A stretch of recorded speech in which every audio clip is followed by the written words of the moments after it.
আমাকে দেখতে ভালো না তাও বানাইছেন আপনি, আমার কি দোষ?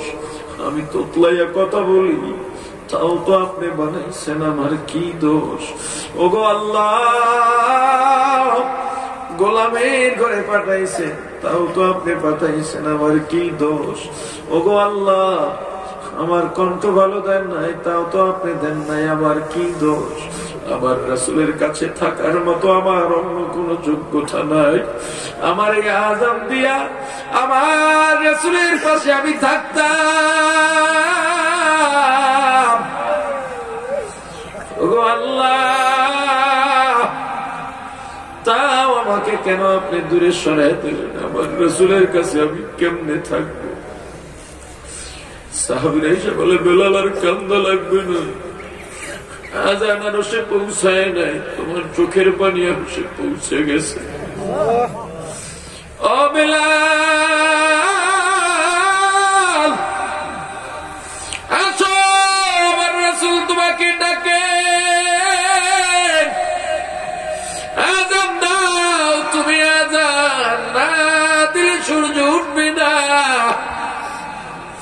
ওরে আমার ভাই, আল্লাহ তোমার টাকা পয়সা দেখবেন না, সম্মান দেখবেন না, পদ পদবি দেখবেন না, তুমি কত বড় আল্লামা, কত বড় ডাক্তার, কত বড় ইঞ্জিনিয়ার, আল্লাহ দেখবেন না। আল্লাহ দেখবেন কলম। আল্লাহ বলেন, ইল্লা মান আতাল্লাহ বিকলবিন সালিম। হযরত বেলালের ভিতরে পুরোটাই ছিল ঈমান, পুরোটাই ছিল আমার রাসূলের ভালোবাসা, পুরো অন্তরটা জুড়ে ছিল আল্লাহর ভালোবাসা, আল্লাহর মায়া। আমার রাসূল ইন্তেকালের পর বেলাল আর একদিনও মসজিদে নববীতে আযান দেয় নাই। আমার রাসূলের ইন্তেকালের কষ্ট সহ্য করতে না পেরে মদিনার যেখানে যায় সেখানে রাসূলের স্মৃতি আছে, বেলাল সহ্য করতে পারে না। বেলাল মদিনা ছেড়ে দামেস্কে চলে গেলেন। অনেকদিন পর নবীর কথা মনে পড়ছে, একটু মদিনা শহরে যাবে, মদিনায় চলে এলেন। লোকের মধ্যে খবর হয়ে গেছে, মানুষ দাওয়াত দিতেছে, নবীর মুয়াজ্জিন বেলাল আসছে, বেলাল আসছে।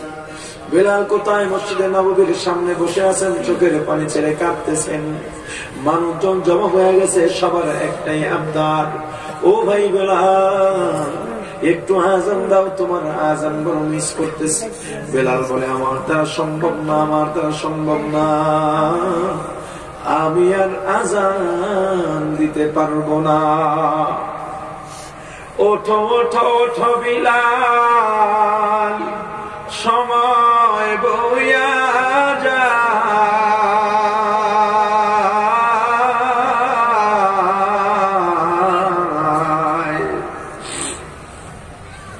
আযান দাও গো মধুর সুরে, শুনবার মনে চায়। ওঠো ওঠো ওঠো বিলাল, সময় বইয়া যায়,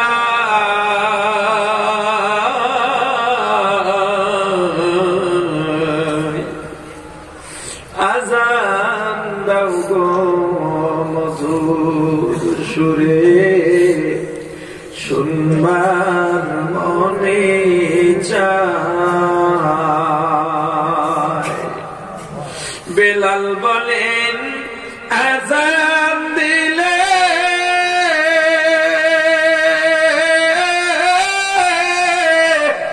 কলিজায় মোর আগুন জ্বলে। বেলাল বলেন, আযান দিলে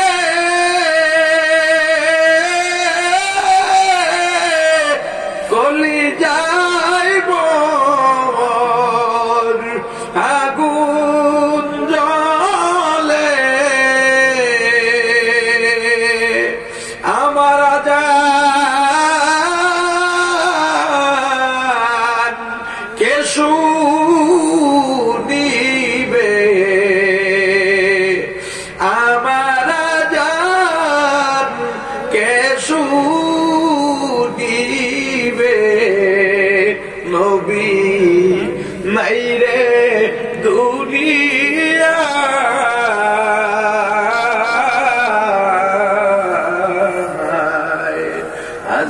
দাও গো মধুর সুরে, শুনবার মনে চায়।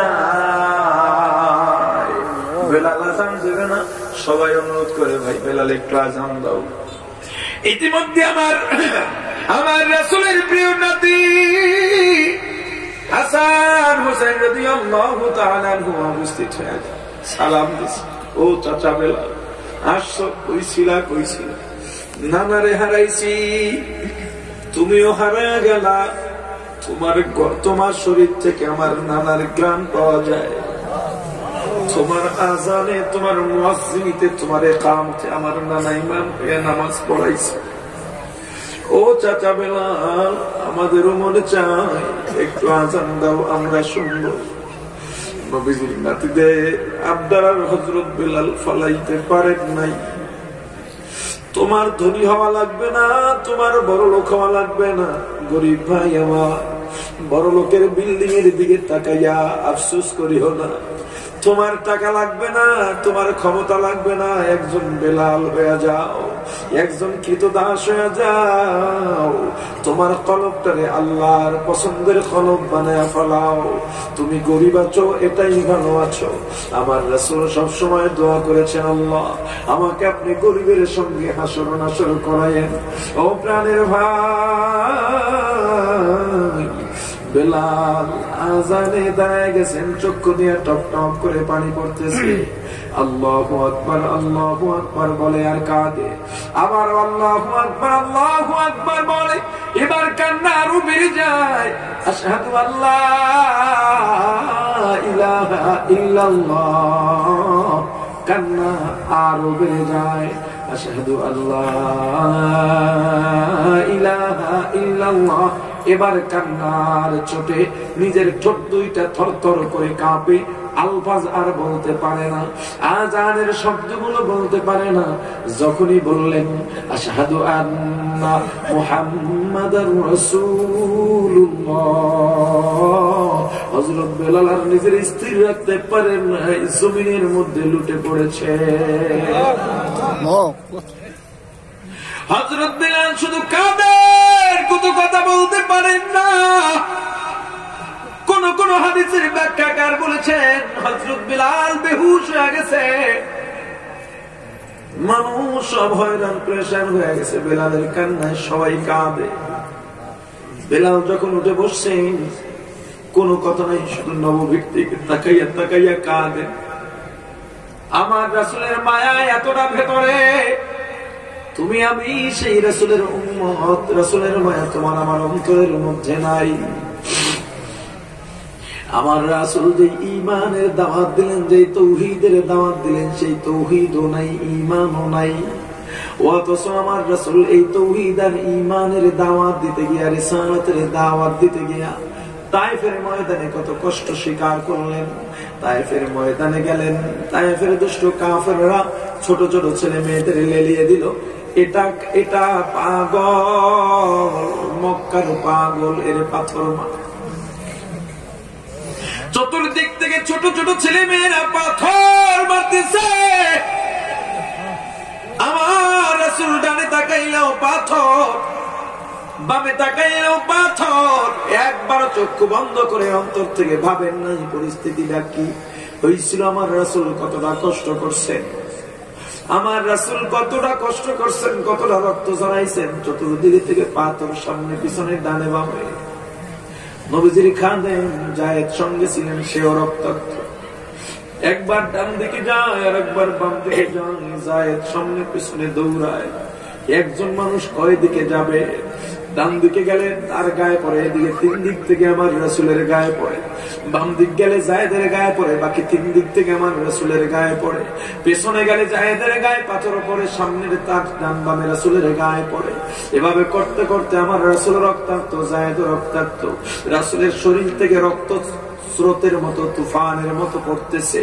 রক্ত পড়তে পড়তে পড়তে পড়তে পায়ে গিয়া জুতা, রক্ত জমা হইয়া পায়ের সঙ্গে জুতা লেগে যায়। আমার রাসূলকে ধাক্কায়া ধাক্কায়া তায়েফ থেকে বের করে দিতেছে। তায়েফের প্রান্তরে নবীজি যেদিন দিনের দাওয়াত দিতে যায়। সেদিন নবীজি আমার কত আঘাত সহিলেন, এতিমে নবীজি সেদিন কত আঘাত সহিলেন, হয়ে অসহায়। তায়েফের প্রান্তরে নবীজি যেদিন দিনের দাওয়াত দিতে যায়, জায়েদকে সাথে নিলেন, 3টি দিন দাওয়াত দিলেন। একটা কাফের দিন করল না কবুল, জায়েদকে সাথে নিলেন, 3টি দিন দাওয়াত দিলেন। একটা কাফের দিন করল না কবুল, বরং পাগল বলিয়া দিল তাড়াইয়া, পাগল বলিয়া দিল তাড়াইয়া। চিনল না ওই দুর্ভাগার দল আল্লাহরই রাসূল, চিনল না ওই দুর্ভাগার দল আল্লাহরই রাসূল। সেদিন নিরাশ হয়ে নবীজি আসতেছিলেন ফিরিয়া, হয়ে অসহায়। তায়েফের প্রান্তরে নবীজি যেদিন দিনের দাওয়াত দিতে যায়। প্রাণের ভাই আমার, সবাই জিজ্ঞেস করতেছে, ভাই বেলাল তুমি আল্লাহু আকবার আল্লাহু আকবার সময় ঠিক ছিল, আশহাদু আল্লা ইলাহা ইল্লাল্লাহর সময় ঠিক ছিল, যখন আশহাদু আন্না মুহাম্মাদুর রাসূলুল্লাহ বললা তখন তুমি কেন পড়ে গেলা? বেলাল জবাব দিয়ে বলে, ভাইরা আমি আগেই বলেছিলাম আজান দিতে পারবো না, আমি আজানে দাঁড়ায়া আমি ভুলেই গিয়েছিলাম আমার রাসূল দুনিয়ার মধ্যে নাই, আমার রাসূল দুনিয়া থেকে বিদায় নিয়ে গেছে, এটা আমি ভুলে গিয়েছিলাম। সব সময় আমি যখন আযান দিতাম, আযানের সময় যখন আশহাদু আন্না মুহাম্মাদুর রাসূলুল্লাহ বলতাম, আমি একটু আড়ে আড়ে তাকাইয়া রাসূলের দিকে তাকাইতাম, দেখতাম আমার রাসূল মসজিদে নববীর মিম্বরে বসে আমার দিকে তাকাইয়া তাকাইয়া হাসতেছেন। আজকেও আমি তো ভুলে গিয়েছিলাম আমার রাসূল দুনিয়ার মধ্যে নাই, আজকেও আমি বড় আশা নিয়া একটু আড়ে আড়ে তাকাইলাম, তাকায় দেখি মেম্বরটা খালি। আমার মনে পড়ে গেছে আমার রাসূল তো দুনিয়ায় নাই। এই যে একটা বিয়োগ বেচা আমি বেলাল সহ্য করতে পারি নাই। এ আমার যুবক প্রিয় ভাই, এ জওয়ান ভাই, ঈমান খাঁটি বানাও, আমলটাকে দুরুস্ত বানাও, কলবের মধ্যে ঈমান ছাড়া কিচ্ছু জায়গা দিও না।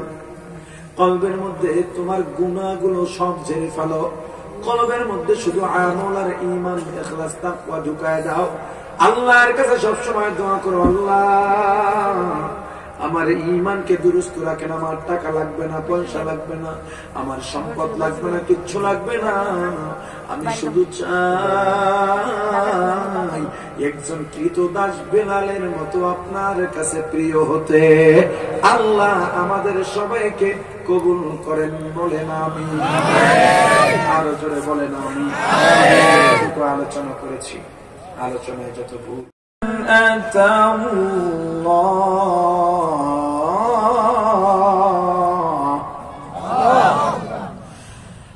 إلا من أتى الله بقلب سليم।